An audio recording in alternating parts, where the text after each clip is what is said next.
আসসালামু আলাইকুম। আমি কোনো ট্রেলার না, বাট আমি আমার নিজের কাজ নিজেই করতে পছন্দ করি। আমি একটা জব করি ছোট, তার পাশাপাশি নিজের সেলাই কাজগুলো নিজেই করি। তো অ্যাকচুয়ালি আমি আজকে প্রথম ভিডিও করলাম। আসলে প্রথম ড্রেসটাও আমারই। এটা আমি আগে কেটে নিয়েছিলাম জরিপ দিয়ে। তো ওইটার জরিপই আসলে পরেরগুলোই কেটে নিয়েছি। এমনি এতে আমার মনে হয় ইজি হয় যে একটা ড্রেস কেটে নিলে যতগুলো ড্রেস কাটা হয় এই একই মাপেই তো হয়। তো আমি একটু হাফ ইঞ্চি মানে প্রায় হাফ ইঞ্চি থেকে কম কিছু পরিমাণ কাপড় বেশি রেখেই কাটছিলাম।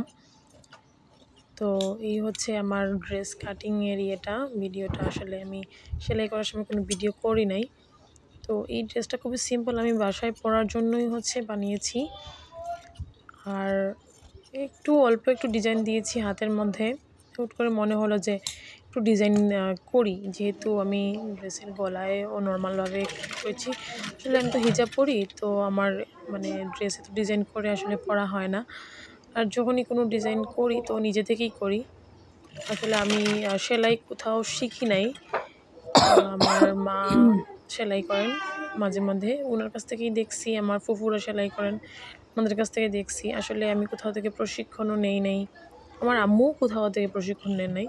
এই যে মাঝে মধ্যেই মানে আমার আম্মুদের, আমার ফুফুদের দেখে দেখেই আসলে সেলাই করা আর কি। এই হচ্ছে আমার মানে হাতের মধ্যে ডিজাইনটা দিয়েছিলাম। তো আমি আবার কাটি নাই নিচটা, আমি এভাবেই রেখে দিয়েছি। এটাই আমার হচ্ছে ফাইনাল লুক হাতের।